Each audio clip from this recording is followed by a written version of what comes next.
ansiedad? También es alta la prevalencia, ¿no es cierto? De vida, ¿ve? Vida metropolitana la sierra, alrededor del 25%, en 6 meses 15%, puntual 12%. Lo que digo es una prevalencia alta. Gracias. Ay, qué gusto. Ay. Bien. ¿Ven? Los trastornos de ansiedad más frecuentes después del episodio del trastorno depresivo, el trastorno de ansiedad generalizada es el más frecuente de los trastornos psiquiátricos. Por eso les decía, habría que tenerlo siempre en mente. En la sierra, miren ustedes. 11, pero posiblemente me bajen. Vieron que en Lima es depresión y trastorno de ansiedad generalizada. En la sierra es depresión y trastorno de estrés postraumático. ¿Alguien me puede decir por qué? Por el terrorismo. Sí tiene consecuencias posteriores. Y después uno nos explica, uy, ¿por qué? ¿Y por qué la gente está desconfiada? Ese cambio de prevalencia después del COVID aumentó efectivamente. Contra más oscuro esté, ¿no es cierto? El aumento fue mayor. Miren ustedes en Latinoamérica. Se dispararon tanto la ansiedad como la depresión. El COVID fue un estresor persistente y tenía una característica que es terrible. Nadie sabía qué era, ni cómo funcionaba, ni qué iba a pasar. Y eso hizo que la ansiedad se disparara. Si hay algo que el ser humano no soporta, es la incertidumbre. La incertidumbre es lo que más puede generar ansiedad, porque la incertidumbre es un proceso que para el ser humano es desconocido. No tiene posibilidad de resolver porque no sabe lo que está pasando. Ya hemos hablado de eso, ¿no es cierto? Por eso existe la religión. La religión responde a aquellas cosas que no entendemos y nos da tranquilidad. Debe ser Dios, listo. ¿Cierto? No tengo nada contra la religión, creo que ellos lo he dicho antes, ¿no? Pero es una forma de aliviarse o responsabilizar a otros, si no lo canto. Esto fue mi mamá. Desde este momento les digo, las somatizaciones en los trastornos de ansiedad generalizadas son síntomas comunes. El paciente que va a consulta por ansiedad no va por el proceso ansioso, sino por la angustia, las somatizaciones del trastorno de ansiedad. Y comprenderán ustedes que son cardiovasculares y gastrointestinales. Cardiovasculares porque se activa el sistema parasimpático. Gastrointestinales porque se inhibe el sistema gastrointestinal. Entonces el paciente puede tener como síntomas de ansiedad, en mujeres es bien común, náuseas y vómitos. Gastritis. En el hombre, taquicardia, temblores, pero en la mujer generalmente gastrointestinal. Entonces tiene que estar, les digo porque yo veo, mi población mayor en la consulta son niños, adolescentes y adultos jóvenes, ¿no?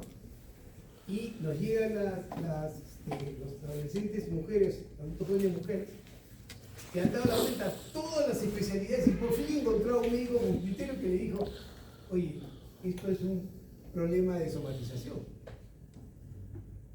¿no? Porque van a casa y no encuentran nada.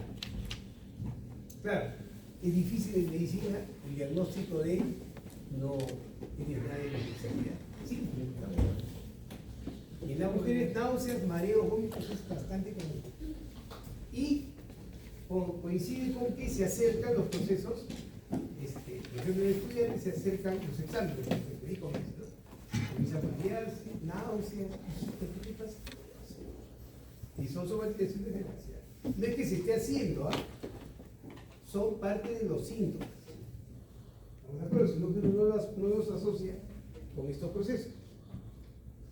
Insomnio, sensación de opresión en el pecho, dolor abdominal, dolor de cabeza. Uy, yo les contaré cuántos pacientes han llegado a mi consultorio con diagnóstico de migraña.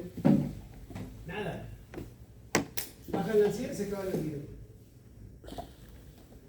Fatiga. ¿Por qué fatiga? Pues ustedes.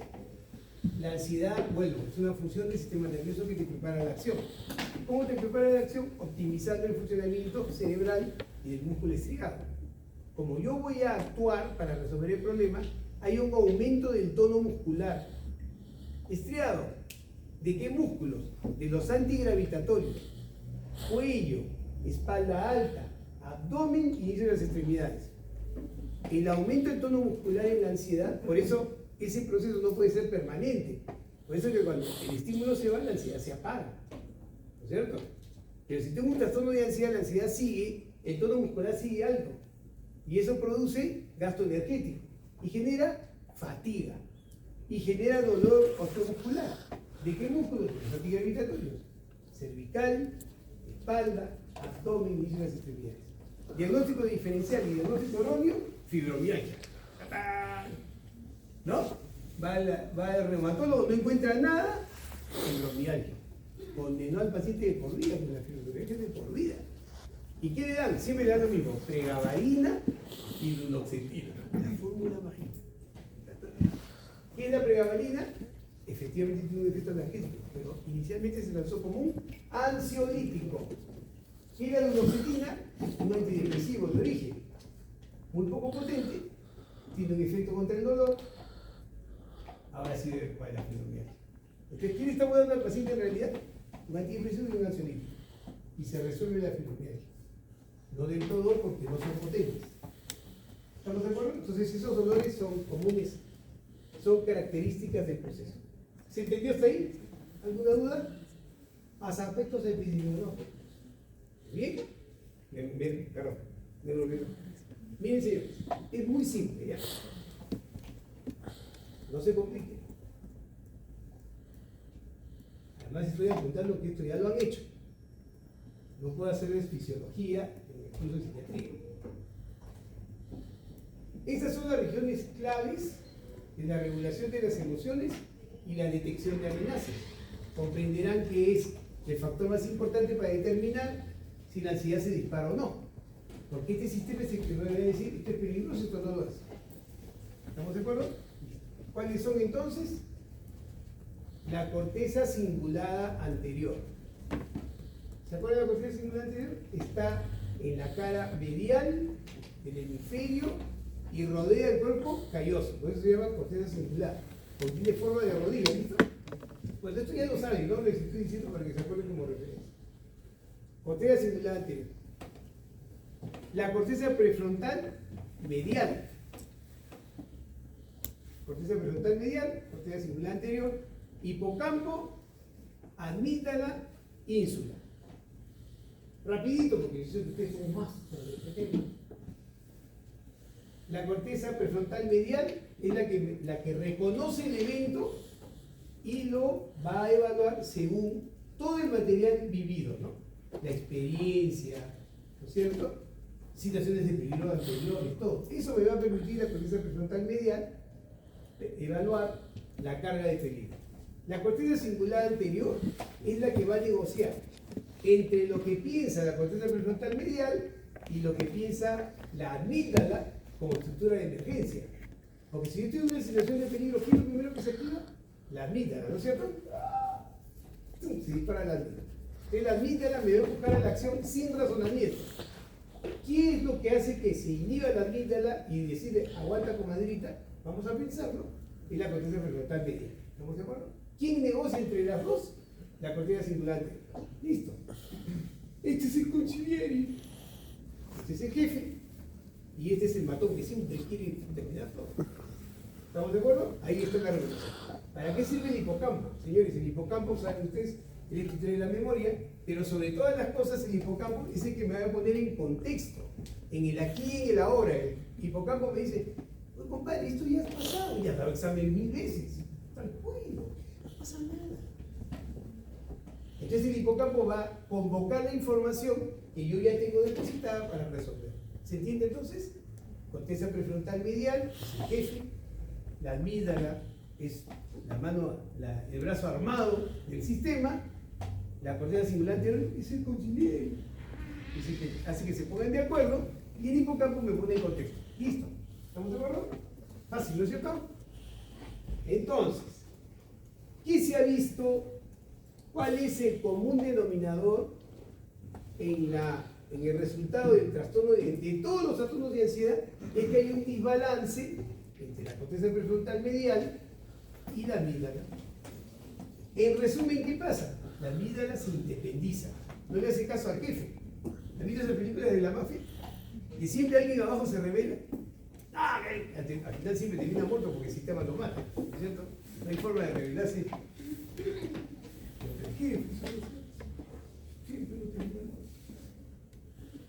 Entonces es la amígdala la que se independiza. Se ha podido establecer que en los trastornos de ansiedad hay una impericia de la corteza prefrontal dorsal medial, ¿no es cierto?, para dominar a la amígdala. Y eso va a generar ansiedad. Porque hay una disminución de la comunicación entre esas estructuras y eso va a generar ansiedad. La amígdala se va a disparar. ¿Estamos de acuerdo? Fácil, ¿no es cierto? ¿Se entendió? ¿Clarito? Listo. ¿Muy bien?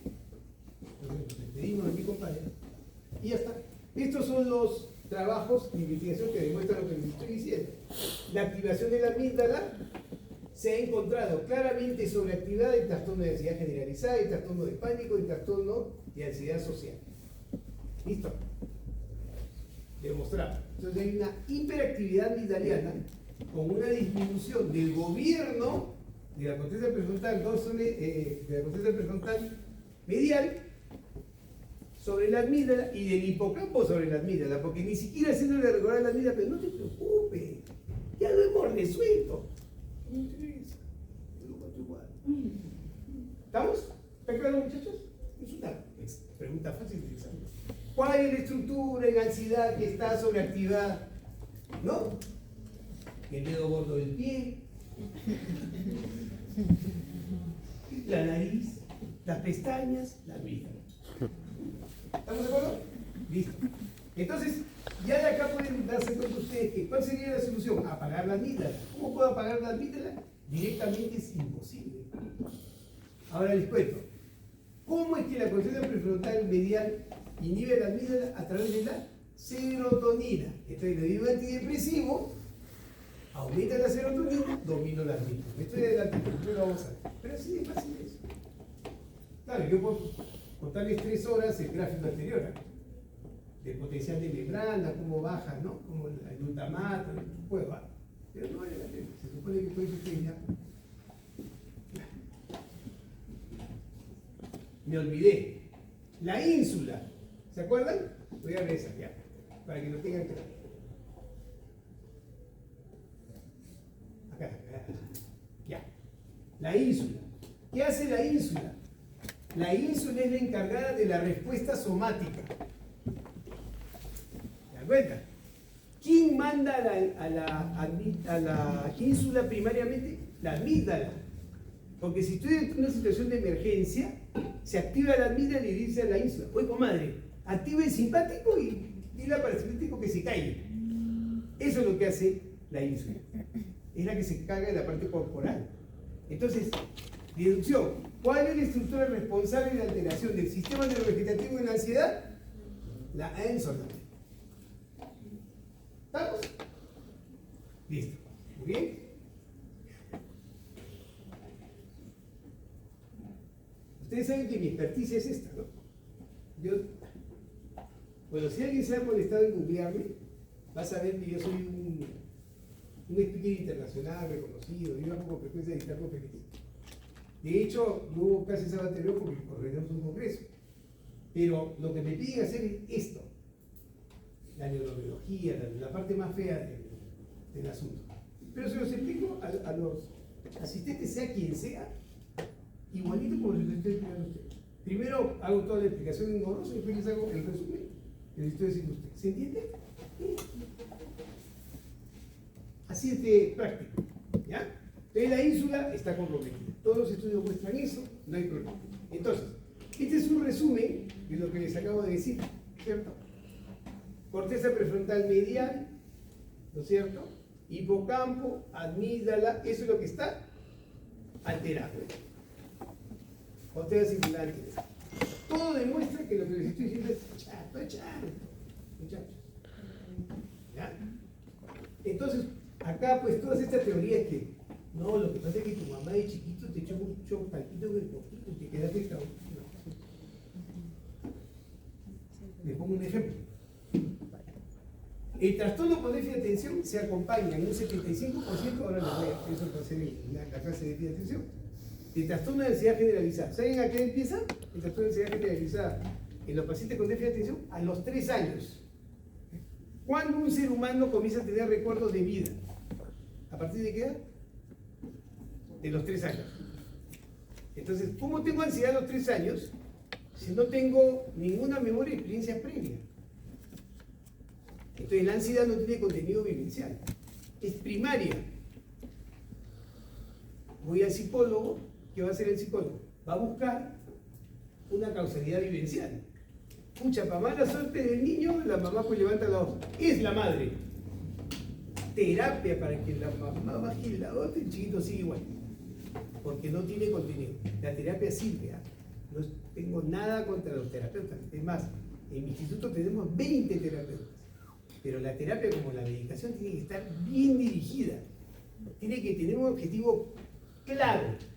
No 7 años en terapia para que después uno diga terapeuta, ya me quiero ir. Justo íbamos a empezar el trabajo. Es una resistencia. ¿Entiendes? Tiene que tener un objetivo claro. ¿Ya? Si no, no hay trabajo complementario. Este es entonces el modelo neurobiológico. Acá tienen el hipocampo, la amígdala, la corteza cingulada anterior y la medial. ¿Ven? Están en equilibrio. Preocupación excesiva, se activa la amígdala, se produce la distonía neurovegetativa por culpa de la amígdala que estimula aquí a la ánsola, ¿no es cierto? Secreción de cortisol, depresión de serotonina, afectación. ¿Estamos de acuerdo? No hay más vuelta. Y eso se cumple para todos los trastornos de ansiedad, para todos. ¿Sí? Aspectos clínicos. Entonces, miren ustedes. Esta es parte de lo que les digo, que mi preocupación siempre es que ustedes se conozcan para no ser sorprendidos. En psiquiatría, les había comentado, los trastornos, en la clasificación, desgraciadamente la clasificación no es totalmente excluyente, porque muchos síntomas se superponen.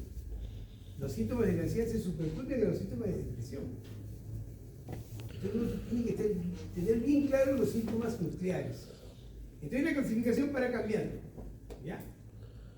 El DSM-5 se lanzó en 2013 y cambió la clasificación. Antes, vean ustedes, el mutismo selectivo no era un trastorno de ansiedad y se presentaba solo en niños. Esos niños que se quedan selectivamente no hablan. Se ha visto que también pasa en los adultos, por eso ha subido.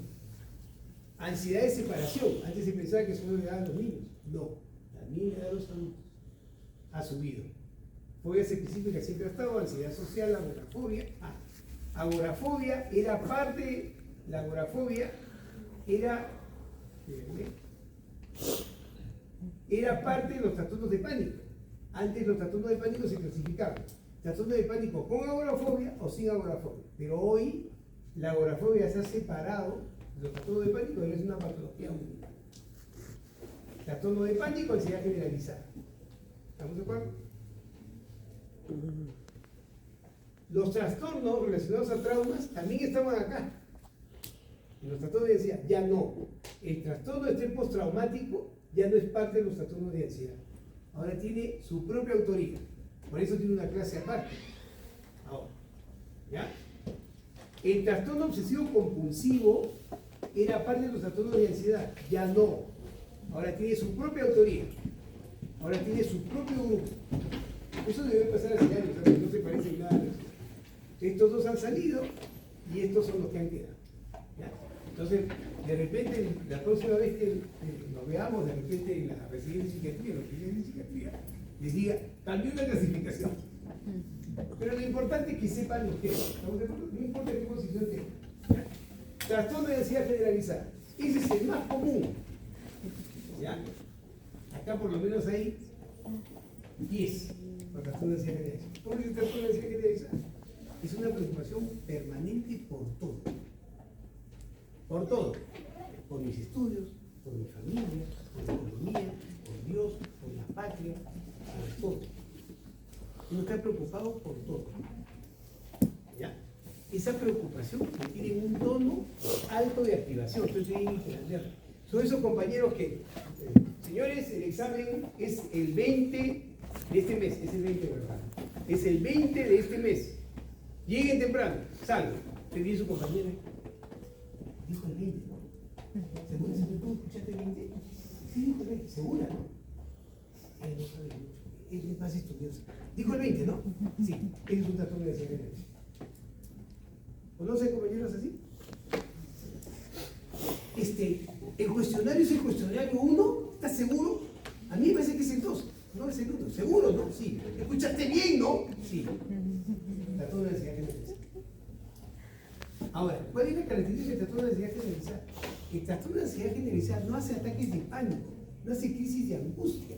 Entonces uno se acostumbra a vivir así, siempre preocupado, pero siempre con somatizaciones. Entonces mi preocupación, entonces la mamá dice, mi hijita es bien estudiosa, todo el día está preocupada por mí, está estudiando todo el día, se amanece todo. Y en general, ¿cómo está? Ay, tengo unos dolores de cabeza. El neurólogo dice que tiene migraña. ¿Así? ¿Tiene algo más? El altoesterólogo coloca y gritar todo el día. ¿Sí? ¿Se da cuenta? Entonces, una ansiedad generalizada que tiene ese tono alto, uno se acostumbra a vivir así, uno piensa que uno es así, que uno es aprensivo, preocupado permanentemente, pero tiene síntomas somáticos que no asocia a esta condición. Entonces uno puede vivir años así. Y uno piensa que uno es así. No, yo soy preocupado. ¿Me entienden lo que les quiero decir? Uno se acostumbra a vivir así. Hasta que llega un momento en que la somatización es insoportable. Entonces ya puedo gritar al punto que no se puede separar del baño. Va a Gasto y por fin el Gasto le dice, oye, creo que no es de mi área. Comienza a dar vueltas y termina el tratamiento. Esa es la característica del trastorno de ansiedad generalizada. Es bien común, más común de lo que se imagina. ¿Ya? Entonces, cuando exploramos, ¿no? El trastorno de ansiedad generalizada se caracteriza por una preocupación crónica y persistente. Todo me preocupa. Por ejemplo, y esta preocupación es multifocal. Todo me preocupa. La finanza, la familia, la salud, el futuro. Son esos pacientes que van a la clase de oncología. Bueno, el cáncer de tiroides se caracteriza el trastorno de ansiedad. Acá. La otra vez me dolió acá. ¿Estamos? Por todo se preocupa. ¿Ya? Y suele ir acompañado de síntomas psicológicos y físicos inespecíficos. Esa es la característica. ¿Muy bien? Entonces, es bien común en la atención primaria, señores, les va a llegar a estos pacientes de todas maneras, 25%, un cuarto de la población. Les van a llegar. Tienen que tenerlo en la cabeza. No escatimen en explorar qué es. Háganle todos los exámenes que quieran. Y si no encuentran nada, no le digan al paciente no tiene nada al psiquiatra, por favor. Tienes un trastorno somático generado por un trastorno de ansiedad generalizada. El especialista está. Ya está, y ahí va a regresar. ¿Estamos de acuerdo? Es particularmente prevalente, como les digo, los pacientes rara vez informan el síntoma. El paciente que informa, doctor, me duele el estómago. Para eso busca al médico. No es por la parte cognitiva, es por la parte de van por el síntoma somático. ¿Estamos de acuerdo? Listo. En los niños el trastorno de ansiedad generalizada a menudo se manifiesta con dolor abdominal recurrente y síntomas inespecíficos que pueden hacer que no vayan a la escuela. Entonces tienen estos niños que cada vez que van al colegio les duele el estómago. Entonces la papá que piensa que está manipulando. Y en los niños el síntoma más importante de la ansiedad es la somatización y la irritabilidad, son muy irritantes. Y esos niños están condenados a ser calificados de malcriados y tienen un trastorno de ansiedad. ¿Bien? Eso no vale con ustedes, eso es una subespecialidad. Y comorbilidad psiquiátrica a lo largo de la vida, si el paciente tiene trastorno de ansiedad y no se soluciona, hay grandes probabilidades que haga abuso de sustancias. ¿De qué sustancia cree? Marihuana, porque es ansiolítico o alcohol, porque eso le quita la ansiedad. Después rebota y se genera una dependencia. ¿Cierto? ¿Estamos de acuerdo? Distimia, que es estas depresiones crónicas que hemos conversado. Depresión mayor, trastorno depresivo mayor. Otro trastorno del afecto, trastorno de pánico, el trastorno de ansiedad generalidad no tratado puede terminar o ser comórbido con trastorno de pánico, fobia social, como todo me da miedo, todo me preocupa, mejor no lo junto con la gente. Y otros trastornos de ansiedad. Tiene alta comorbilidad este trastorno. ¿Bien? Precede al trastorno. Generalmente cuando uno va a hacer un trastorno de ansiedad generalizada ya viene con historia de dependencia de sustancias. ¿Ya? O puede precedir también trastorno de pánico. Probabilidad de remisión, señores, los trastornos de mi área tienden a la cronicidad, casi todos. Por eso, el trastorno de ansiedad generalizada recién diagnosticado tiene que ser bien tratado y el tiempo correcto para evitar las recaídas. ¿Estamos de acuerdo? Es fundamental que el diagnóstico sea lo más precoz posible y tenga que ser bien tratado. ¿Estamos de acuerdo? Entonces, la probabilidad de recaída, ¿no es cierto? Como ven ustedes, va siendo la probabilidad de recaída va siendo mayor en la medida que el trastorno, o sea, tenga más tiempo y tenga más episodios. Pero por eso hay que estar atentos a eso. ¿Bien? Miren, lo que les decía, diagnóstico diferencial. En el trastorno, uno está preocupado por la salud, tiene hipocondría, ¿cierto? En cambio, es normal estar preocupado por la salud, pero bueno, se resuelve y se acabó. El paciente con trastorno de ansiedad generalizada, si no es uno, pasa otro, y pasa otro, y pasa otro. No suelta el tema, ¿no? En el trastorno de ansiedad social, por ejemplo, se limita el escrutinio de los demás. En cambio, en el trastorno de ansiedad social, uno está permanentemente pendiente de lo que van a decir. No habla porque tiene miedo a que los demás van a opinar de uno. ¿Ya? Siempre va a haber diferencias. Recuerden, es la funcionalidad. Estos son los criterios diagnósticos del DSM-5. ¿Ya? Escuchen bien. Ansiedad y preocupaciones excesivas. Anticipación aprensiva. El paciente tiene lo que llamamos pensamiento proyectado al futuro. ¿Y si no sale? ¿Y si me equivoco? ¿Y si me jalan? ¿Y si mi papá no puede pagar la universidad? ¿Y si? ¿Y si me equivoco? ¿Y si dejé mal la carrera? Se tiene un pensamiento reverberante proyectado al futuro. ¿Y si? Inclusive cuando pensamos en el pasado, lo mandamos al futuro. ¿Y si me equivoqué la vez anterior? Pasa para adelante. Ansiedad anticipatoria, ¿ya?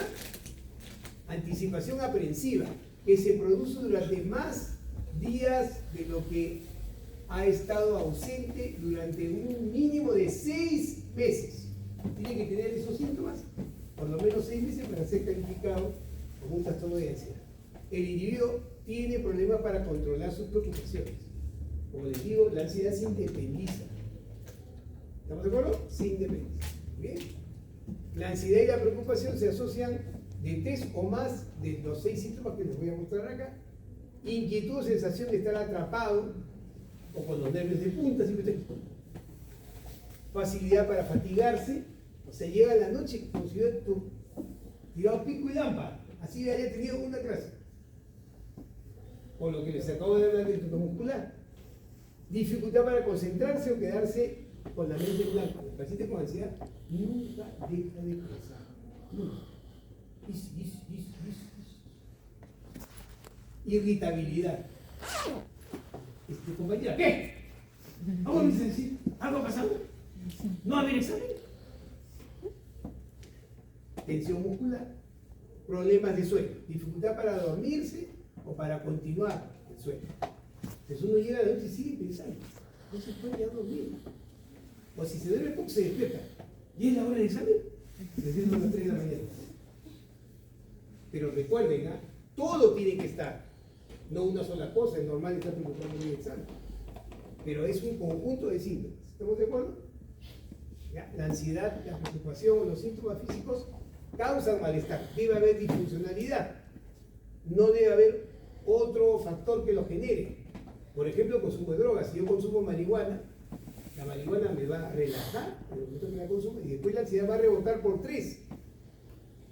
Entonces mi necesidad de consumir va a ser cada vez mayor, porque la única forma que voy a estar tranquilo es bajo consumo.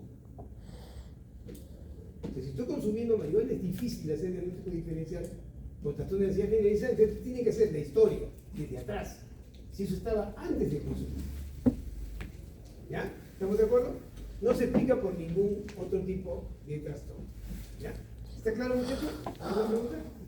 Fácil, ¿no es cierto?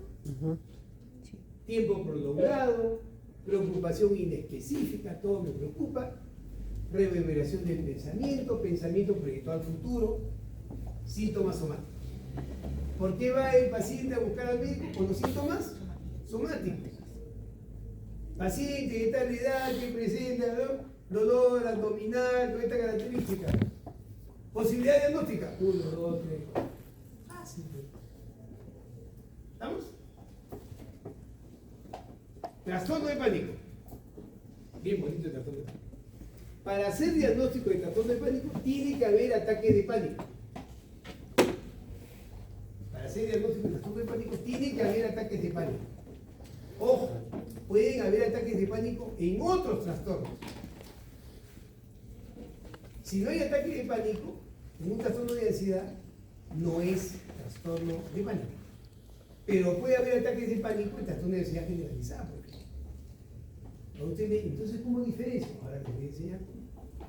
En el trastorno de pánico tiene que existir otro síntoma, que es la ansiedad anticipatoria. Me va a dar otra vez. Entonces, el temor a que me vuelva a dar el ataque de pánico es lo que claramente define un trastorno de pánico. Un paciente con ansiedad generalizada hace un ataque de pánico, pero no vive pensando que le va a dar otra vez el ataque. ¿Saben por qué? Porque está preocupado. 50 otras cosas más. En cambio, el paciente con trastorno de pánico es como si estuviera una espada de Damocles sobre la cabeza. Ahorita me da. Y vive dependiendo de cuándo le va a dar el siguiente ataque. ¿Se entendió? Eso es lo que define un trastorno de pánico. Tiene que haber ansiedad anticipatoria, preocupación de que me vuelva a dar, claramente, que me vuelva a dar ese ataque de pánico. ¿Estamos? Si no, no es un trastorno de pánico. Entonces uno puede tener, acá vienen los pacientes que experimentan episodios de miedo intenso, que cumplen con criterios de ataque de pánico. Uno puede tener, acá tiene la prevalencia, 15% de adultos reportan experiencias relacionadas con el pánico, no con trastorno de pánico, sino con ataques de pánico. 3.5% tienen un trastorno de pánico. Ataques pueden hacer 3,8% sin ser un trastorno de pánico, ¿no? Y síntomas de pánico 8.3%. Los pacientes les pueden reportar, si un paciente le da un ataque de pánico donde el compromiso cardiovascular ha sido mayor, situación de opresión en el pecho, lo que el paciente piensa es, me voy a morir. Y no se olvida de eso. Entonces el paciente puede, habiendo remitido el cuadro, o si le da un ataque de pánico y no tiene trastorno de pánico, sino ansiedad, ¿no es cierto? Le puede decir, doctor, me dio un mini ataque de pánico, típicamente, doctor, me da un mini ataque de pánico. ¿Cómo sí? Me dio ataque de pánico, pero me controló eso. ¿Por qué? Porque recuerden ustedes que un ataque de pánico tiene que tener, aparte de los síntomas propios del ataque, 3 sensaciones, una de 3 sensaciones. 1, sensación de perder el control. 2, sensación de volverse loco. 3, sensación inminente de muerte. El ataque de pánico debe acompañarse de una de estas 3 sensaciones o de las 3. ¿Entiendes? El paciente busca ayuda. Me voy a morir. Le hablan, no te has dado, no vas a morir, llámame al hospital. ¿Tu opinión qué? ¿Entiendes? Tiene que haber ese componente. Sensación de morir, pérdida de control, volverse. ¿Ya? ¿Estamos de acuerdo? Eso acompañado de los síntomas somáticos que vamos a ver. ¿Se entendió hasta ahí? Bien. Entonces, ansiedad, miedo y ¿cuáles son los criterios para decir esto es un ataque de pánico? Porque también las crisis de angustia, que no son ataques de pánico, se pueden confundir con ataques de pánico. ¿Estamos de acuerdo? ¿Qué define un ataque de pánico? ¿Qué es lo que a mí me dice? Eso es un ataque de pánico. Tiene que haber miedo intenso o malestar, o más o igual a Algunos de los síntomas que les voy a desarrollar ahora es abrupto y tiene un tiempo de duración aproximado de 10 minutos. Se autolimita, no es eterno. Se autolimita. ¿Ya? Entonces, palpitaciones, sacudidas del corazón, o sea, taquicardia, sensación de opresión en el pecho, o dolor en el pecho, malestar, o sudoración, escalofríos o sofocación, mareo, aturdimiento. ¿Saben cuál es? ¿Cuál creen ustedes que es el síntoma más común en un ataque de pánico? A ver, ¿cuál creen que es? Las palpitaciones, ¿no? Son los mareos. Ese es el más prevalente. Segundo son las palpitaciones. ¿Ya? Lo que pasa es que las palpitaciones el paciente lo ubica al toque y lo manifiesta. Pero escúchenme bien, en el trastorno de pánico es más común los mareos. ¿Pero cómo son los mareos? Lo conversamos en algún momento. No es que el paciente sienta que las cosas dan vueltas alrededor de él. No. El mareo en los trastornos que decía en el ataque de pánico es una sensación de inestabilidad, como que no estoy bien parado, como que el piso se mueve. Ese es el síntoma, que puede servir de esos temas, un diagnóstico diferencial con un mareo en relación a un problema autoneumonológico. Acá hay una sensación de inestabilidad. ¿Estamos de acuerdo? Parestesias, ¿no? ¿Saben lo que es parestesia, no es cierto? O sea, sensaciones periféricas en la piel, de hormigueo, de adormecimiento, también es común. Entonces imagínense, de pronto, palpitaciones y siento que se me adormece el brazo izquierdo. Es infarto, pues. Llego, esto cardiólogo, nada. ¿Se dan cuenta? Mientras que llego al hospital y todo el paciente llega más tranquilo. Pero yo le cuento la historia al emergencista. El emergencista, ¿qué hace? Nah, me pone un diazepam endovenoso. Ya está. El paciente sale de alta al día siguiente, señora, vaya por consulta externa, y el paciente tiene trastorno de pánico. No, mejor me quedo. No, y sí, mejor. Por el temor de que me vuelva a dar. Un ataque de pánico es terrible, terrible. El paciente más agradecido de la medicina en general es aquel paciente liberado de un trastorno de pánico. Es el más agradecido. Todo usted me ha salvado la vida. Eso es lo que le pasa a decir. ¿Ya? Temblores o sacudidas, molestias abdominales, desrealización o despersonalización. ¿Cómo es este síntoma? El paciente siente, escuchen, que él es un espectador de lo que le está pasando, como que está fuera de él y se está observando. ¿Estamos de acuerdo? O el paciente de pronto no sabe dónde está, ¿no es cierto? No puede ubicarse en tiempo y espacio, pero habla coherentemente. O el paciente siente que sale de su cuerpo, que no está donde debería estar, junto con sus procesos humanos. Ya, no se asusten porque a veces eso se confunde con psicosis, no es psicosis, son síntomas de ansiedad extrema. ¿Ya? Miedo a perder el control, ¿se acuerdan que les dije? Miedo a volverse loco o morir. Ahogo o falta de aliento, sensación de atragantamiento. No, son pacientes que no comen porque se van a atragantar.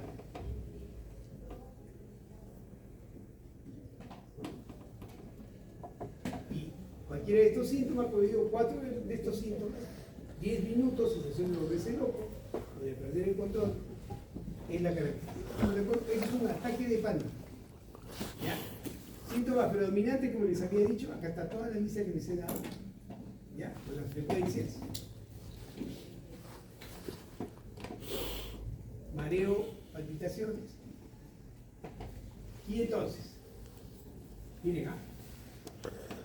Bueno, un ataque de pánico le puede dar a cualquier paciente con otro tipo de trastorno de ansiedad o con depresión, o un trastorno bipolar le puede dar un ataque de pánico.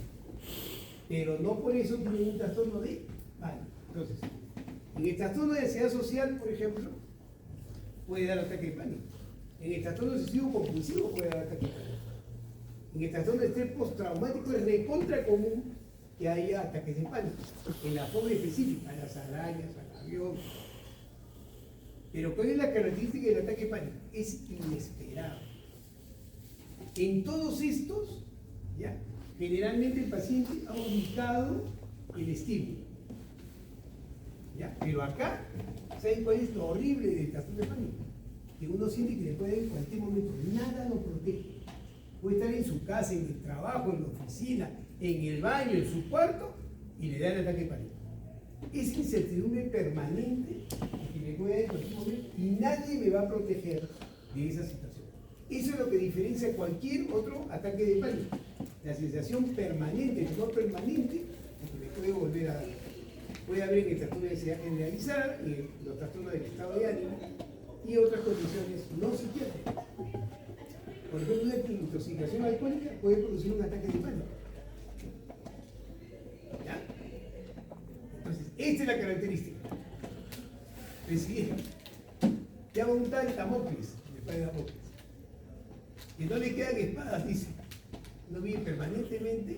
¿Sabe la historia del padre Damocles? En cualquier momento va a caer. Y así vive el paciente con ataque de pánico. ¿Estamos de acuerdo? Muy bien. Esto es lo mismo que les acabo de decir, especificado, ¿no? Tipo de ataque, característica, ejemplo y simplificación. ¿Ya? Entonces, ya saben que el ataque hepático, situación inespecífica, simple anticipado o encuentro con un estímulo situacional, en una tienda, por ejemplo, ¿cierto? Difícilmente este ataque de pánico es parte de un trastorno de pánico, porque uno sabe que es en la tienda, no va a la tienda. ¿Estamos de acuerdo? Entonces puede él cuidarse de que le dé. El paciente con trastorno de pánico no tiene esa posibilidad. Predisposición situacional, a menudo con respecto a un estímulo situacional, haciendo fila, por ejemplo. Puede ser en el trastorno de pánico, pero no es el único estímulo. Pero también se puede dar en ansiedad y trastorno de pánico inesperado, ocurre espontáneamente, necesario para el diagnóstico de trastorno de pánico. El paciente tiene que tener un ataque de pánico inesperado, sin relación con nada. Y esa característica del ataque hepático nos hace sospechar de un trastorno de pánico. Si eso se asocia a la sensación persistente de temor de que le vaya a dar, es un trastorno de pánico. ¿Estamos de acuerdo? Muy bien. Complicaciones médicas, dolor precordial, angiografía negativa. Es un usuario constante en atención primaria. Siempre va a la emergencia, siempre va a que lo atienda. Puede tener una distonía neurovegetativa, un 5, sin explicación. Mareos, problemas de balance, lo que les acabo de decir. Síndrome de colon irritable sumamente común. Y migraña. ¿Ya? ¿Bien? Esto hasta el 2013 tenía valor. Trastorno de pánico usualmente puede estar asociado a agorafobia, ¿no es cierto? En aproximadamente el 37% de los pacientes. Pero hoy, como les digo, la agorafobia se califica como un trastorno aparte. ¿Ya? Criterio diagnóstico del DSM-5, entonces, ataques de pánico imprevistos, recurrentes. Un ataque de pánico es la aparición súbita de miedo intenso, de malestar intenso, que alcanza su máxima expresión en minutos. Y durante este tiempo se producen 4 de estos síntomas. Lo mismo que les he dicho: palpitaciones, sudoración, temblor, sacudidas, sensación de dificultad para respirar, sensación de ahogo, dolor o molestias de tórax, náuseas, sensación de mareo, escalofríos, anestesias, desrealización, ¿no? Sensación de irrealidad o de personalización, ¿no es cierto? Separarse de uno mismo. Como la película de terror, ¿no? Que uno despierta y está en el techo. No, pero así no es. Miedo a perder el control, miedo a morir. ¿Estamos de acuerdo? Entonces, ante esta circunstancia, ustedes piensan en esta posibilidad. Al menos uno de los ataques le ha seguido al mes. O sea, tiene que haber por lo menos un ataque por mes. Inquietud o preocupación continua de que el ataque se pueda dar. Y hay un cambio significativo del comportamiento del paciente por ese trabajo. Va moldándose al temor. se va colapsando solo. Como no saben en qué momento va a pasar, va a ir deduciendo momentos que en realidad no son ciertos y va disminuyendo sus actividades. El trastorno de pánico genera mucha disfuncionalidad. ¿Ya? ¿Estamos de acuerdo? Listo. Está claro, ¿no? Hasta acá. Trastorno de ansiedad generalizada. Tengo miedo, estoy preocupado por todo. No hago usualmente crisis de angustia. ¿Y los síntomas más prevalentes cuáles son? Los síntomas somáticos. Trastorno de pánico, ataque de pánico inesperado. Y la sensación de que me puede dar en cualquier momento. El ataque de pánico tiene que estar acompañado de sensación de volverse loco, miedo a morir, sensación de perder el control. Listo. Dígame, ¿es complicado eso? ¿Y saben qué es lo más bonito? Todos se tratan de la misma forma. Todos tienen el mismo tratamiento.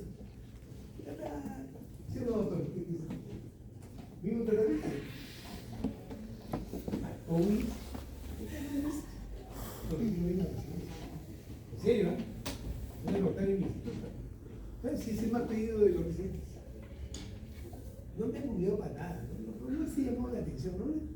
Por lo menos no les doy gracias. Ubique. Tenemos un instituto con 4 locales. Nosotros hacemos lo que nadie hace en Latinoamérica. Tenemos todo. Ningún paciente mío tiene que viajar a ninguna parte del mundo para hacer ningún tratamiento. Nosotros tenemos todo. Estimulación magnética transcranial. Tenemos estimulación con sonido. Ecoestimulación en Alzheimer. Radiación neurocognitiva computarizada. Todo. Hacemos especie cerebral. Por eso que a los residentes les gusta rotar con nosotros.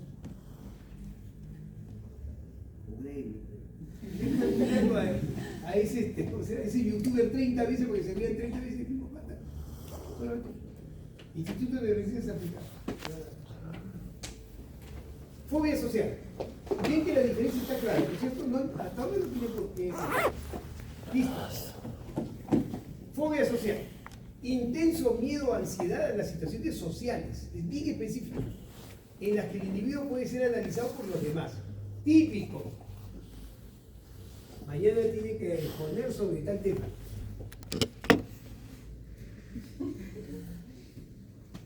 Uy, ¿qué van a decir de mí? Me voy a equivocar. Me van a criticar. Malditos, nosotros son peores todavía.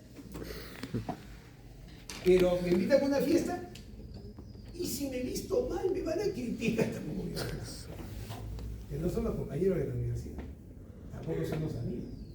Mi familia, van a ver 35.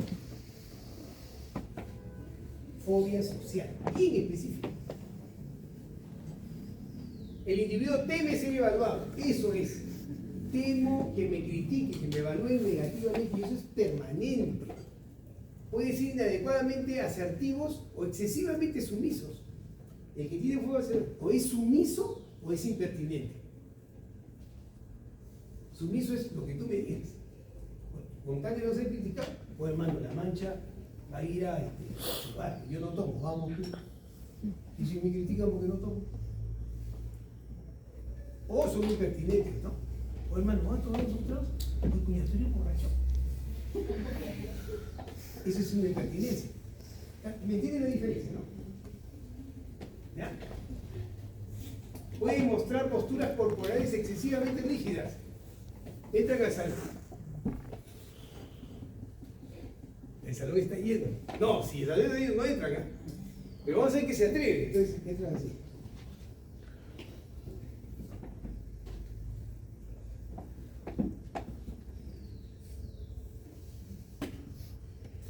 No miran a los costados y se sientan. Cuando se sientan, miran así. ¿Quién me vio? Como si no lo hubieran visto. Y si alguien lo miró, se dio cuenta. Vamos. Señores, no lo tomen a broma. Me estoy caricaturizando, pero es terrible. Y de todas maneras acá hay por lo menos 2. Es terrible. Es un sufrimiento terrible. Vamos. Lo estoy caricaturizando para que lo vean. No hay prácticas. Estoy haciendo la práctica. ¿Ya? Y hablan como suavecita, pues. No miran y dicen, Oye, Pepelucho, vete pues al grupo. ¿Estás seguro? A ver, ¿pero me van a poner? ¿Qué me va a tocar? ¿Ya? ¿Bien? En Estados Unidos tiene una prevalencia anual del 7%, en Europa 0.5 a 2%, es más frecuente en mujeres. No maldición, no mentira. Cuando termine el curso yo le voy a dar una viñeta, ¿por qué la mujer es más frecuente? Es por una virtud, no por una... Es un avance bibliogenético de la mujer. La gente cree que hay gente sin juicio de valor, ¿ya? Pura biología. La mujer, para ser mujer, no tiene que hacer un paso más. La mujer, fecundación, mujer, genética gonadal y genitalmente femenina. Para que el hombre sea genética gonadal y genitalmente masculino, tiene que dar un paso más en el primer año de vida. Si no, no. Puede quedar genética y gonadalmente masculino con cerebro femenino. Para esa modulación tiene que dar un paso más. Un paso más allá. Y eso será en el primer año de vida. ¿Qué les parece? Está bonito. Desgraciadamente no vamos a hacer clase de eso, pero mi tesis de la maestría fue sobre diferenciación sexual. Entonces la mujer biológicamente es más poderosa que el varón, lejos. Nosotros somos un poquito más individuales. ¿Sabes qué es lo más bonito? Ese pata que dice, no, yo soy bien hombre, hermano. Ha sido mujer hasta el primer trimestre de su nacimiento. Y para diferenciar su cerebro, ¿saben cómo se diferencia? Con una hormona femenina. Porque la testosterona entra a la neurona y para tener acción, ¿saben que se tiene que convertir en un estrógeno? ¿Saben eso? No, ya no han hecho fisiología.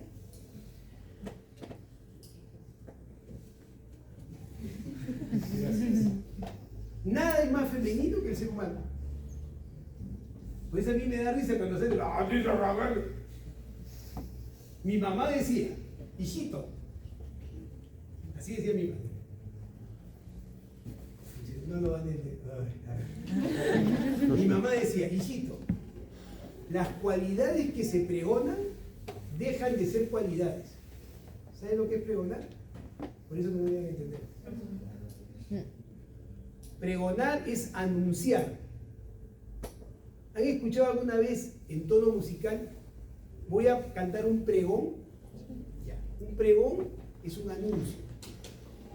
Debe haber escuchado en la historia de Lima, habían pregoneros, gente que salía a las 6 de la tarde, no había luz, ¿no es cierto? Son las 6 de la tarde, ese es un pregonero. Y prendía la luz, las velas con su. Eso es un pregonero. Pregonero es anunciar, dar la noticia. Entonces mi mamá decía, ahora van a entender. Las cualidades que se pregonan, yo soy muy hombre, dejan de ser cualidades. Es decir, si yo tengo necesidad de decirte lo que soy, es porque probablemente yo mismo no estoy seguro. O ustedes van a confiar en alguien que les diga, te juro por mi madre que yo soy bien honrado. Duda de que sea honrado. Yo soy buena gente. Duda de que sea buena gente. Por eso yo les digo, no me crean, googleen. ¿No les digo? ¿Estamos? Listo. Cierro la línea. Entonces, es altamente prevalente, puede iniciarse de una experiencia estresante o humillante. Puede haber habido una situación previa, ¿no?, que me cause ese temor permanente. Los familiares de primer grado tienen de 2 a 6 veces más probabilidades de tener el mismo trastorno. O sea, puede ser familiar. Usted ven al papá y el hijo. Listo. Entonces, ya vuelvo ahí. Miedo, ansiedad intensa en una o más situaciones sociales en las que el individuo está expuesto al posible examen, escrutinio de las personas. Por ejemplo, mantener una conversación, reunirse con personas extrañas, ser observado, por ejemplo, comiendo o bebiendo, ¿cierto? Y actuar delante de otras personas, por ejemplo, dar una charla, una conferencia. ¿Estamos de acuerdo? Es un miedo intenso y es siempre social. ¿Ya? Muy bien. Ahora, voy a terminar acá, ¿ya? Porque en la clase yo les iba, no voy a terminar acá en la clase primero, a la otra. En la tarde si quiere ir, es lo más. Acabo de llegar y ya terminamos. No, estoy sorprendido, muy rápido. Yo también. ¿Por qué? ¿Por qué estás sorprendido? Quería más clase. Mira, Tani quiere más. Y eso se lo digo como una experiencia de vida. La única manera de saber qué quiere un ser humano es viendo lo que hace, no lo que dice. El que esté interesado, ¿a qué hora viene? A las 7 de la mañana está parado. El que esté interesado de verdad. No el que llega atrás y dice, estoy muy interesado. Acá yo encuentro siempre los mismos 4 alumnos, más temprano que yo sé que están interesados. ¿Está dispuesto? No lo digo por ti, estoy hablando general. Otra cosa, cuando alguien pide disculpas y dice pero, no se está disculpando. Lo digo como experiencia de vida. Si alguien te dice, por ejemplo, a ver, dígame si esto no es común en un conflicto de parejas, ¿sabes? ¿No? Viene el esposo y ¡pah! Le mete un cachetón. Maldito, qué bueno. Después viene el pate en la noche. Amor, disculpa, no quise golpear. Pero no voy a hacer a la voz. Ya, amor, te has arrepentido. Claramente te has arrepentido. ¿Estamos de acuerdo? ¿Entienden lo que estoy diciendo? Eso es en todo. Peor aún, si la responsabilidad se le asigna a otro. Ya eso es lo máximo. ¿No? ¿Por qué ha salido mal en el examen? Porque mi mamá no me despertó. ¿Ah? Pero cuando la mamá se mete, dijo, ¿por qué no estoy mamá? ¿Por qué te metes? Soy adulto. ¿Estamos? Muy bien. Voy a terminar con agorafobia. Yo les voy a, escúchame bien, el objetivo de la clase es que ustedes aprendan las patologías que ustedes van a ver en su práctica médica. ¿No? Ustedes nunca van a ver mutismo aquinético, mutismo asinético, nunca lo van a ver.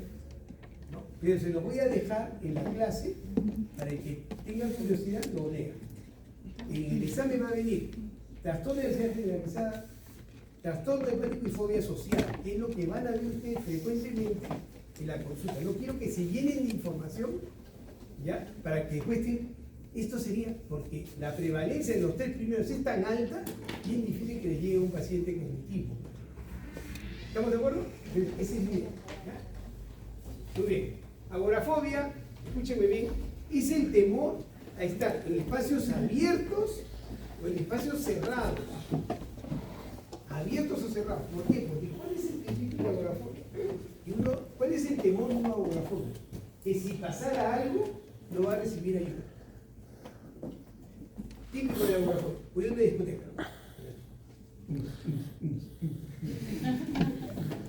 Compro agua, le frasco 60 soles. Un agua cielo. De pronto me pago y al fondo, salida. Si ahorita me pasa algo, ¿voy a poder llegar allá? No. Me da un ataque de agorafobia. Otro ejemplo, estoy yendo a la playa. Llego al último, ¿cómo se llama? Yo digo tranquila, presencial, tiempo. Al último peaje. Bueno, ya. Llego al último tranquera. Se abre. Comienzo a manejar. Cerro, playa. Cerro, mar. Si ahorita me viene un infarto, ¿quién me ayuda? Nadie. Agorafobia. ¿Se entiende? Es lugares abiertos o cerrados. Por eso es un error decir el lugar. ¿Cuál es el concepto real de la agorafobia? El temor de que si necesito ayuda, no la voy a recibir. Ese es el concepto claro. Por eso se presenta en lugares cerrados, como lo que les acabo de decir, o en lugares abiertos. ¿Estamos de acuerdo? Ese es el principio de agorafobia. Ahí lo ven a Freud asustado, mira. No hay escape por eso, ¿se da cuenta? Hay gente, todo, ¿no? Pero está en un mercado con un idioma que no conoce, y si me da algo, ¿quién me va a ayudar? Entonces, es un intenso miedo o ansiedad ante la exposición real o anticipatoria a una amplia gama de situaciones. Uso del transporte público, encontrarse en espacios abiertos, estar en espacios cerrados, haciendo cola en una multitud, estar fuera de casa solo. Un agorafóbico, por ejemplo, es muy difícil viajar por el avión y por el país. Si va a un país que no conoce el idioma, y es la primera vez que le va a dar una crisis de angustia. Porque va a pensar, si esto me pasa, ¿qué le digo a este árabe que me quiere vender noticias? ¿Se acuerdan? ¿Han ido a Japón alguna vez? ¿No? Si van a Japón alguna vez, acá por lo menos hay 6 que les gustan los animes, de todas maneras. Y ustedes saben quién es ahora.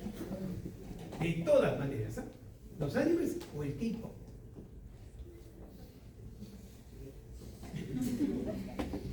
¿Ya? Si aquellos que les gusta la cultura asiática van a ir a Japón, no vayan a Tokio.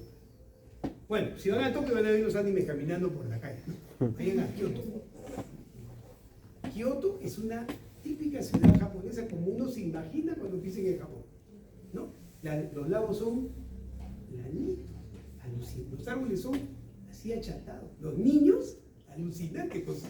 Ha habido toda la película japonesa, los niños están vestidos igual y tienen una mochila que es igual, tal cual.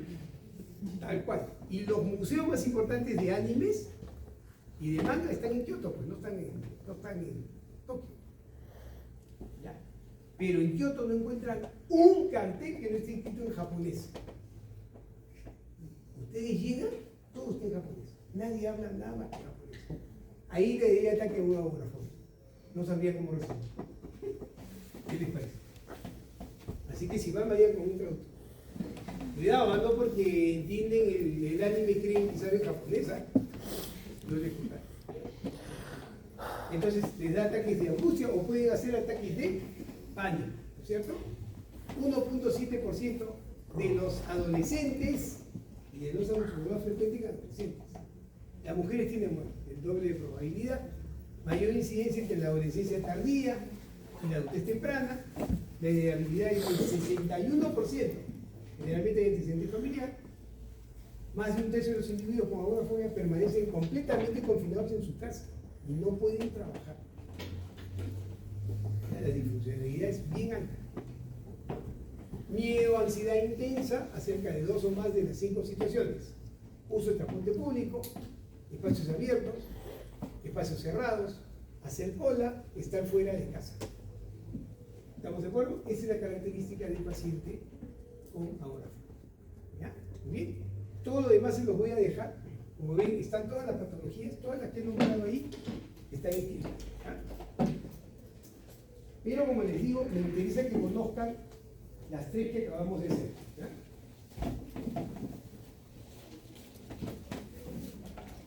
¿Se acuerdan cómo se llama este curso? ¿Alguien sabe el nombre del curso? Psiquiatría en la práctica clínica. Por eso yo quiero que la práctica clínica puedan ustedes usar los instrumentos. Esa es la idea. ¿Ya? Toda la información del resto está acá, la pueden leer. No hay ningún problema. ¿Ya? Tratamiento.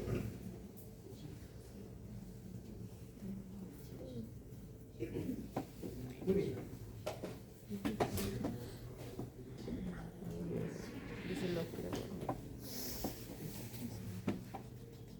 Señores, así empieza, ¿cierto?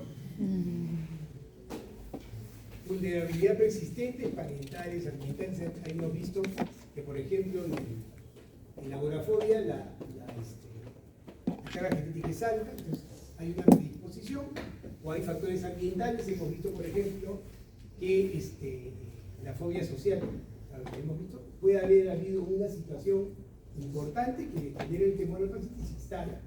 Pueden ser ambientales, genéticas, actuales, ¿cierto?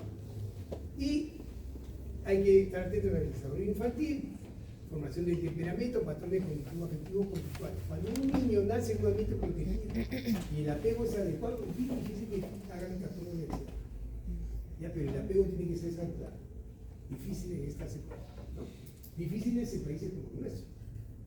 Donde es difícil tener un apego sano cuando el papá viene a laborar y no quiere trabajar. O cuando es madre soltera, ¿no? Y deja el compañero cuidando al niño, pone el candado y se va. Eso pasa hasta ahora. No estoy haciendo juicios de valor, estoy describiendo. Es bien difícil establecer apegos sanos bajo esas circunstancias. Entonces, en países, efectivamente, solamente en un trastorno no pasa eso. Todos los de la ansiedad sí dependen también de la situación socioeconómica de la cabeza. Por eso he visto que la prevalencia cambia. En Europa es más bajo que en América, el trastorno de ansiedad. Porque son estructuras sociales, pero son procesos sociales más estructurados, más antiguos, conocen sus códigos. ¿Se dan cuenta? Son más estables. Nosotros somos más inestables. Somos un continente joven. Bien, aparición de difusiones transitorias. Recuerden ustedes, los seres humanos tienen miedos normativos. Miedos normativos son temores normales que se dan en el desarrollo, ¿no? Miedo a la oscuridad, cuando uno es chiquito, o miedo a la separación, son medios normativos por los cuales uno tiene que pasar, justamente para madurar el sistema de emergencia, ¿no? Pero cuando los medios normativos se extienden, ese es un aviso de la posibilidad de un trastorno de ansiedad. ¿No? Por ejemplo, es normal que un niño de 3, 4 años después tenga miedo a la oscuridad y grite y su mamá vaya a la cama. Pero no a los 8, a los 10, a los 12, ya no. Entonces ya no es un miedo normativo, ¿no? Entonces hay que tomar eso en cuenta. Entonces, comienza a aparecer en los síndromes de ansiedad transitoria o síntomas subumbrales, ¿no? No tienen todos los síntomas para ser diagnósticos, pero nos parece, es un aviso. Hay un aumento de la sensibilización y comienza el deterioro, ¿no? Cuando hay deterioro hay que intervenir, claramente, ¿no? Y comienza la aparición de ya los trastornos como tal, en gravedad y en persistencia, ¿cierto? Contra más tiempo tiene el proceso, más difícil de tratar, más resistencia al tratamiento. Pero tiene que ser temprano y en tiempos correctos, ¿ya? Y si sigue, va a haber complicaciones secundarias. No hay visto la comorbilidad, si con trastorno de ansiedad generalizado tratado, probablemente haga un trastorno de depresión mayor. Entonces se va complicando el proceso, ¿ya? Entonces, lo más rápido posible, y está claramente establecido que uno puede, en intervenciones tempranas, ¿no es cierto?, tener una mejor respuesta. El beneficio de una intervención temprana es claro, muy claro. ¿Ya? Yo sé que hay veces los padres tienen mucho temor y lo entiendo perfectamente, lo vemos en la consulta. A veces llegan adolescentes con un trastorno de ansiedad generalizado muy intenso y hay que medicarlos. Pero los papás tienen resistencia a la medicación. Pero cuando vienen, ese niño ya estaba en terapia 2 años, 3 años y sigue igual. Se dan cuenta, el papá se siente y dice, doctor, yo venido con usted porque me han dicho que usted es lo más, pero no quiero medicarlo. Entonces le digo, no vemos compadrito. Si yo soy lo máximo y tú vas a confiar en mí, haz lo que yo te digo, no lo que tú crees que debo hacer. Ese es un dogma en psiquiatría, por si acaso. Hay que tener buen vínculo con el paciente, hay que informarlo, hay que darle confianza. Pero jamás el paciente dirige el tratamiento, nunca. Nunca. Nunca el paciente dice lo que uno tiene que ver, en medicina en general, en psiquiatría en especial. Y si el paciente no termina no haciendo lo que le digo, yo tengo que decirle al paciente que busque otro profesional. Porque si no sería incoherente. El paciente viene, no hace lo que te digo, paga la consulta y digo, bueno, ya pues hagamos otra cosa. Si me acabo de advertir que es peligroso y lo sigo atendiendo, yo me estoy conviviendo con él para hacer un tratamiento que más adecuado. Entonces, ¿qué me interesa? Él o la plata. Vamos. Hay que ser coherente, se le informa al paciente, si el papá no quiere, uno mismo dice, señor, prefiere ser un error mío, no nos hemos comunicado correctamente, no ha fluido entre nosotros una relación de confianza, no lo puedo seguir atendiendo. Porque si usted no hace lo que yo le digo, yo no puedo acompañarlo en un despropósito, porque lo que usted está haciendo le va a generar daño. Eso es lo que se hace. Por eso que la primera aproximación debe ser correcta. uno se alinea con el padre. Sí, tiene usted razón, hay temor. Yo también tendría temor de medicar a mi hijo, tiene usted toda. Pero, y se jala la información de su propia experiencia. ¿Desde cuándo siempre está mal? Hace 2 años, ¿qué ha hecho usted? He hecho lo que me han dicho, ¿qué le han dicho? Terapia. Está bien. La consideración primera es hacer terapia en niños, correcto. Tiene 2 años. 2 años. ¿No? ¿Y está mejor? No, está peor. Entonces, ¿usted le parece que este sea el camino a seguir? No, doctor, justamente yo he venido para que usted me otras alternativas. Bueno, solo hay 2. 3. Terapia, medicación, terapia y medicación. ¿Cuál es la que nos vamos a mencionar? Terapia y medicación. ¿Qué pasa, doctora? Cuénteme, ¿qué le causa tanta risa? Dígame, pues. Comparta con su compañero. ¿Ah? ¿Cómo? Pero no es momento para responder mensaje. Estás perdiendo una oportunidad valiosa. Eso es perder una oportunidad valiosa. Te lo digo de buena leche. Pueden estar en su celular lo que quieran acá. De verdad, le están perdiendo una oportunidad valiosa. Porque esto que les estoy diciendo, no lo van a ver nunca más. Y nadie se lo va a enseñar. No pierdan las oportunidades. Nada es urgente. Que no sea lo que están haciendo ahora. Cuando tengan mi edad, se van a dar cuenta que lo único que es importante es el aquí y el ahora. El pasado ya pasó y el futuro todavía no está. Y decía un paciente que es un filósofo renegón, conocido, y me decía, oigan, ¿sabes cuál es la mayor estupidez del ser humano? Pensar que maneja su tiempo. Y pongo así, claro, pues, lo vemos mañana, ¿cómo sabes? ¿Qué puede morir hoy? ¿No? Hermano, te llamo. ¿Cómo sabes? Solo vale de aquí y de ahora. Se lo digo por experiencia personal. Yo iba a viajar justamente a Japón, regresé de Kioto por un congreso. Bajé, llegué el viernes, llegué la madrugada de sábado al domingo, y yo tenía que ir la siguiente semana a San Petersburgo, bien importante, yo. Voy a entrar en San Petersburgo. Me dio un infarto. Me dio un infarto el domingo. ¿Y saben qué pasó? Nadie se murió, nadie me esperó, nadie. Se acabaron las emergencias. Todo lo que yo creía que era de valor se fue al carajo. Yo estaba echado en UCI, yo veía a la gente pasar. ¿Cuántos amigos me fueron a visitar? Estuve 10 días, 2. Porque todos estaban ocupados. Es más, uno me dijo, oye, maestro, ¿cómo te da pues infarto el domingo? Pues si te de verdad, no escuché. Te juro, hermano, que la próxima vez me da infarto miércoles. Pero se da cuenta lo que me estoy diciendo. No, se paró. Yo regresé a trabajar, ¿no? Y todas las emergencias regresaron. ¿Quiénes estuvieron conmigo? Mi familia. Eso es lo que tiene más valor. No necesito un infarto para saber eso. Por eso aprovechen de aquí y de ahora, porque ustedes no saben lo que va a pasar mañana. En serio, muchachos, son jóvenes. Aprovechen, es tu oportunidad de aprender.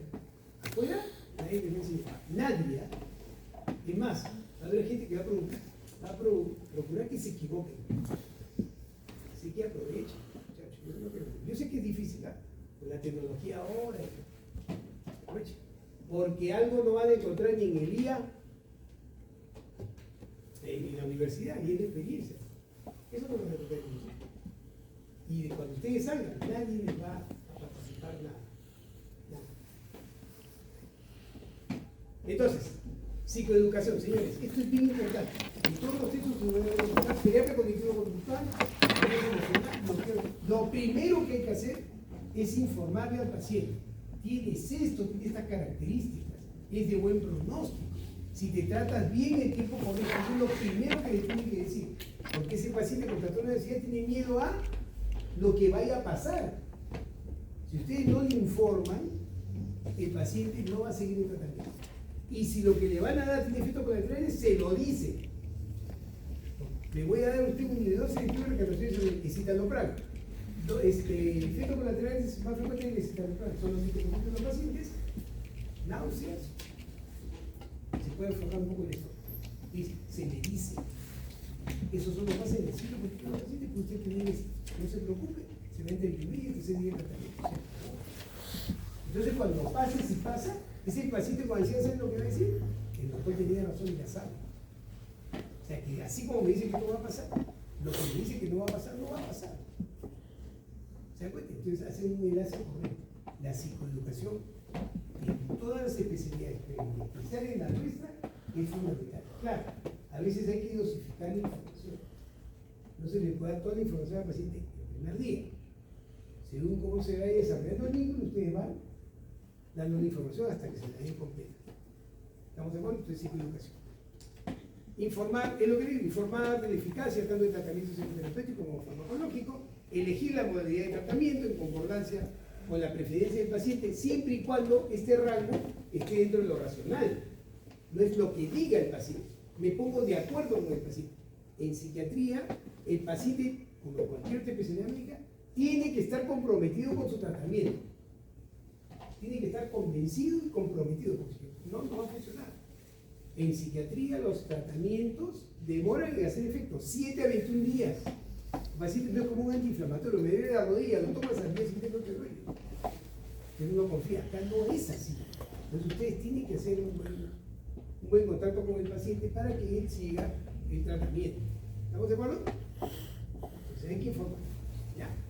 Abordaje no farmacológico, psicoeducación, como les digo, la terapia cognitivo-conductual probablemente sea la mejor. Y otro que es importante, y lo van a escuchar muchas veces, pero es lo único que realmente ha mostrado eficacia en trastornos de ansiedad y depresión, es el ejercicio aeróbico. Si el paciente hace ejercicio aeróbico, su pronóstico mejora. El ejercicio aeróbico, 40 minutos, por lo menos 4 veces por semana, espectacular. Caminar, no correr, no ir al gimnasio, no, caminar. Caminar como turista chino. ¿Han visto los turistas chinos? ¿No? Que tienen que ver todo y ya, como turista chino. Paso ligero, 40 minutos, 45 minutos, 4 veces por semana, no saben cómo mejorar el paciente. Prescriban. Es lo único que ha mostrado ser eficaz. ¿Ya? Todo lo demás, todo lo que quieran, yoga, lo que quieran, pero el ejercicio aeróbico ha mostrado eficacia. ¿Ya? Muy bien. Como digo, terapia cognitivo-conductual. ¿No? La terapia debe ser continua. Los pacientes con ansiedad usualmente se comprometen con la terapia. Si uno les explica bien, además como son ansiosos, y si lo cuento la mitad y le sigue puso. ¿Ya? Entonces tienen buena adherencia a la terapia. Recomendación de tratamiento. Señores, otra vez, practiquísimo. Inhibidores selectivos de recaptaciones de serotonina. Los que tengan. Pero si tienen posibilidad de elegir, hay inhibidores de recaptación de serotonina que son más ansiolíticos que otros. El menos ansiolítico, y el que se va a demorar más, es la fluoxetina. Porque la fluoxetina activa al principio. El paciente puede hacer síntomas, puede exacerbarse momentáneamente los síntomas de ansiedad hasta que se estabiliza. Si tienen posibilidad de elegir, ¿cierto? Tienen ustedes. El segundo, que tiende a generar excitabilidad, es la sertralina. La sertralina está sobrevendida, Pfizer, ¿ya? El citalopram es una buena alternativa, por ejemplo, porque tiene un efecto ansiolítico importante. El citalopram también es una buena alternativa. Consejo práctico: citalopram no, porque solamente hay una marca en el mercado y es carísimo. En cambio, el citalopram ahí está genérico. ¿Estamos de acuerdo? Pueden empezar con cualquiera, solo que uno se demora un poquito más que otro, y si usan fluoxetina, hay que explicarle al paciente, por si acaso, este antidepresivo tiene un efecto ligeramente activador, podrías tener la sensación de que aumenta algo, no te preocupes, y eso va a pasar. ¿Estamos de acuerdo? Pero se usan inhibidores de recaptación de serotonina, el 70% de los pacientes responden al antidepresivo que le den. Pero ustedes recetan el antidepresivo siempre iniciando con dosis bajas, siempre. La tableta de mayor dosificación partida a la mitad. Siempre. Fluoxetina 20 miligramos se empieza con 10. Si no hay fluoxetina de 10, porque la mayoría tiene cápsulas, no den fluoxetina. No pueden empezar con 20, porque ahí sí van a tener activación importante, pero sí se va a asustar. ¿Ya? ¿Estamos de acuerdo? Entonces, empieza con sertralina de 50 a 25 miligramos. Y citalopram de 10, 5 miligramos. A los 6 días de tomar la mitad, lo sube a una tableta. ¿Cuánto se demora en hacer efecto de la medicación? 7 a 21 días. Igual que en depresión, la misma regla. 7 a 21 días. ¿Cuándo citan al paciente? En un mes. En un mes. Si ustedes sienten que el vínculo que han hecho con él, con el paciente, es bueno y sienten que el paciente tiene confianza con ustedes y quiere seguir el tratamiento, en un mes. Si ustedes sienten que el paciente no está convencido, 15 días. Porque en 15 días ya van a encontrar efecto. No pleno, pero ya van a encontrar un efecto. Entonces, revincularse en 15 días con una mejoría va a hacer que el paciente mejore la adherencia. ¿Estamos de acuerdo? Entonces, si un paciente bacán, me cayó bien, te quiero mucho, pero si ustedes ven que faltó 15 días. ¿Estamos de acuerdo? Si lo citan a la semana, no va a servir y el paciente va a desconfiar, porque se va a sentir igual y le va a decir, doctor, no me sirvió lo que me dijo. Entonces, hay que tener cuidado. ¿Ya? Listo. Eso es. ¿Ya? Si no funcionara, mi recomendación es que lo deriven. ¿Ya? Si no funciona, es mejor que lo deriven. Pero si no lo pueden hacer,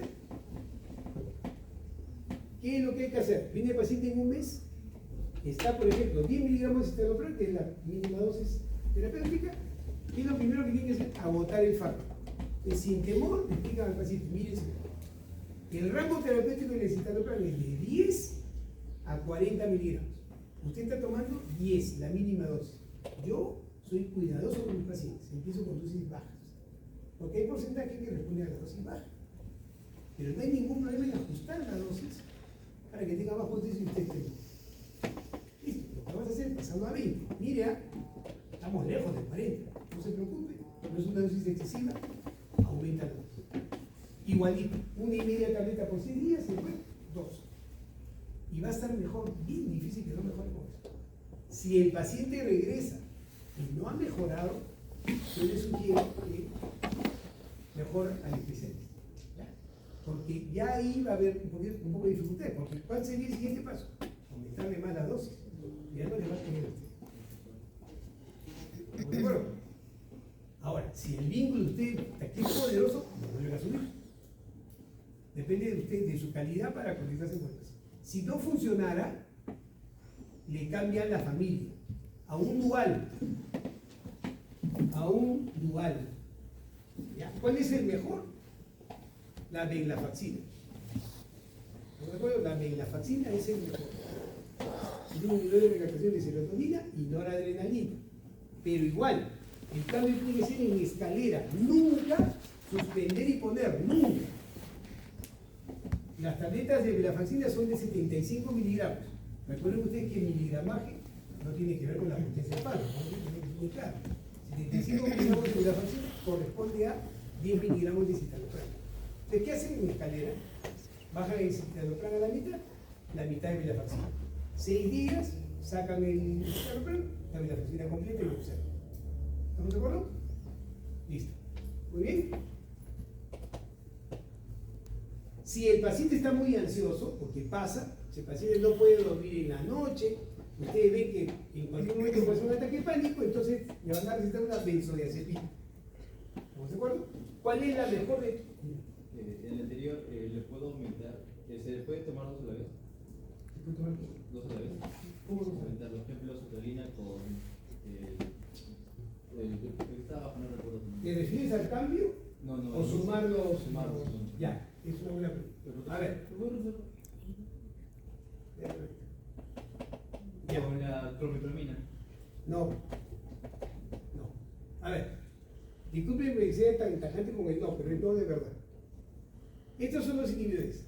¿Ya? ¿Estamos de acuerdo? La clomipramina es un dual antiguo y tiene muchos efectos colaterales. Entonces, no vale la pena pasar de acá a clomipramina.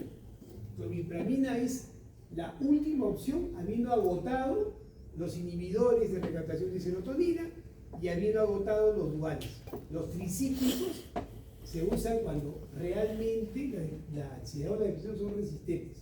Esto ya no está en su jurisdicción. Deben derivar. Porque ahí sí el cuadro se hace más complejo. ¿Estamos de acuerdo? Ahí hay que derivar. Suele ser complejo, se combina. Como reforzamiento. No. A ver, por eso les digo. Usan inhibidores. Dosis inicial. No funciona, agotan el fármaco. No funciona, lo pasan a un dual. ¿Estamos de acuerdo? No funciona, lo pasan al especialista. Acá se detienen ustedes. Es mucho riesgo. ¿Se entiende? ¿Cómo se puede mezclar esto? Hay 50 fórmulas más. Pero no es el objetivo de esta clase. ¿Ya? Porque ahí sí hay que conocer bastante bien, no solamente bien. Es como una epilepsia, ¿no? Dan al paciente, usted es un antipiléptico, no funciona, agotan el fármaco, no funciona, ¿qué hacen? Mira, lo mandan al neurólogo. Ya es muy complejo. ¿Ya? Entonces, recuerden ustedes, si ustedes hacen solamente esto o esto, están cubriendo el 80% de respuesta del paciente. El 80% de los pacientes con depresión y ansiedad se deberían quedar con ustedes. Ese 20% resistente pasa en un especialista. ¿Estamos claros? Ya. Solo que hayan hecho psiquiatría, pues ya. Tiene especialidad, pero acá ya se complejiza mucho. Ya. Muy bien. ¿Estamos de acuerdo hasta acá? ¿Estuvo claro lo que les dije? Te agradezco la pregunta porque es una buena pregunta. En depresión es exactamente igual. Exactamente igual. ¿Ya? La benzodiazepinas. Sí, dime. Entonces sí se puede hacer combinaciones, pero ustedes no. Ustedes no. Y eso es lo que quiero que me entiendan. A ver. Por eso el curso se llama Psiquiatría de la Práctica Clínica. Ustedes como médicos generales, entre comillas, pueden tener cualquier otra especialidad, pero para psiquiatría siguen siendo generales. Yo soy un médico general para neurología. Yo puedo afrontar algunos trastornos neurológicos, puedo, pues, porque aprendí, soy médico. Pero cuando hago la primera línea y no funciona, no puedo hacer la segunda línea. Porque yo no veo epilépticos todos los días, pues. Vale, especialista, por eso hay que tener criterio para derivar. Pero la buena noticia, hijo, es que el 80% de los pacientes responden a lo que le van a dar. Ese 20% que no responde es complejo.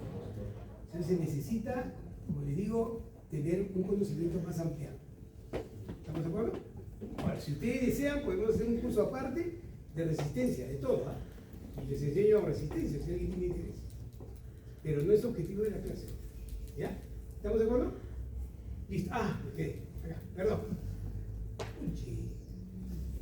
Entonces, tienen varias alternativas farmacológicas, pero la mejor, lejos, es el clonazepam. Tiempo de vida media más larga, 1, 2, menos posibilidades de producir dependencia, 3, tiene un efecto antiepiléptico. De hecho, el clonazepam se lanzó primero como antiepiléptico y después terminó como ansiolítico. ¿Ya? Porque es importante, porque se acuerdan lo que les dije, muchos trastornos de ansiedad se comportan con una conducta epileptógena, ¿no? Que de pronto viene el ataque, ¿no? En el caso del trastorno de pánico. El clonazepam ayuda muchísimo en eso. Entonces, ¿qué hace? Si el paciente no puede dormir, le prescriben clonazepam en la noche, ¿cierto? 0.5 miligramos, una dosis relativamente baja, como es un paciente nuevo va a poder dormir. 0.5 miligramos en la noche. Y si la ansiedad es muy alta, pueden ustedes prescribir el clonazepam en el día, ¿cierto? Recuerden, va a depender si el paciente tiene un trastorno de ansiedad y trabaja, tiene que tener cuidado con que los fármacos le hagan producir somnolencia. Entonces, siempre bajito. En todo caso, si el paciente trabaja, le dan el clonazepam en la noche y le dan un rescate. ¿Ya? Hay clonazepam de presentación sublingual de 0.25 miligramos. Le recetan a pacientes 2 tabletas sublinguales, no voy a decir la marca, pero no parece que estoy vendiendo este fármaco, ¿no? Y que el paciente lo tenga ahí. Siente que el ataque le va a dar, se pone bajo la lengua de 2 pastillas, desaparece al toque. Todo eso hasta que lo vea la siguiente vez. Si la cosa se resuelve, él mismo le va a decir que ya no tiene que tomar el condicional y le va retirando a pocos cuando se van de la noche. Porque resuelve toda la ansiedad, el paciente debe dormir bien sin problemas. ¿Cuánto tiempo se recomienda del uso de benzodiazepinas? Entre 2 y 4 semanas, no más. Pero esa regla no es una regla absoluta. ¿Ya? Va a depender del cuadro del paciente. ¿Estamos de acuerdo? Muy bien. Ya. Entonces, tiene acá, viene el paciente con un problema de ansiedad, se inicia el tratamiento, como les he dicho, como antidepresivo, benzodiazepina si es que es necesario, ¿cierto? Si el paciente no mejora, aumenta la dosis. Si el paciente mejora, bacán, se terminó. Bien, mejora la dosis. ¿Ya? Si el paciente no remite, al psiquiatra. ¿Ok? Ahí está, miren, esto es de la Sociedad Mundial de Psiquiatría Neurológica. Porque ahí se comienza a complejizar. Ya el manejo de las benzodiazepinas, horariamente ya la cosa se pone un poco más compleja. ¿Tú no usas antipsicótico? No, sé que también me dormía. ¿Yo dormí qué? No influye. No te entiendo la pregunta. Los antipsicóticos. Ahí Esa no es una pregunta. Los antipsicóticos, no es una pregunta. A ver, ¿quieres saber por qué en la lista están los antipsicóticos? Sí. Ya, esa es una pregunta. Entonces, ahí voy. Ya. Estaba aquí, no, estaba acá, en el cuarto, no, en el anterior, ¿no?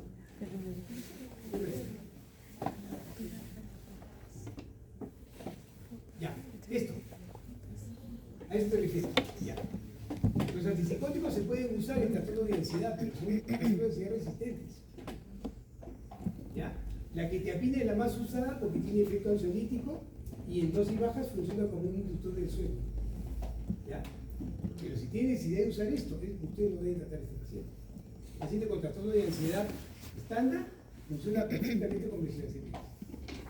Por eso les digo, vuelvo a lo mismo. 80% de los pacientes va a resolverse con un nivel de recaptación de serotonina y si es necesario una benzodiazepina. Si el paciente puede hacer psicoterapia sería extraordinario. Pero le va a pasar que podría no tener acceso a eso, porque está en un centro de salud donde no hay salud mental, o está en un, ¿cómo se llama? En consulta privada, tendría que ayudar a un terapeuta. Entonces siempre es mejor la combinación, siempre. Pero si hay que elegir entre uno y otro, el tratamiento farmacológico es de primera elección, cuando el paciente ya tiene disfuncionalidad. ¿Estamos de acuerdo? Entonces, ese es el esquema de tratamiento. ¿Ya?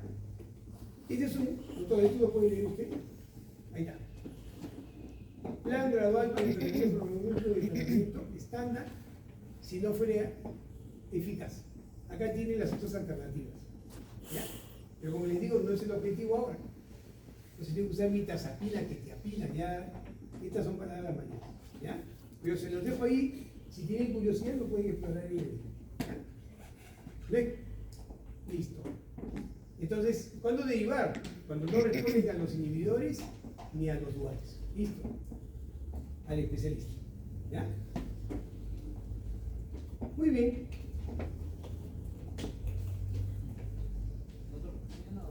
¿5 minutos para que respiren y hacemos la clase de tono? Dime.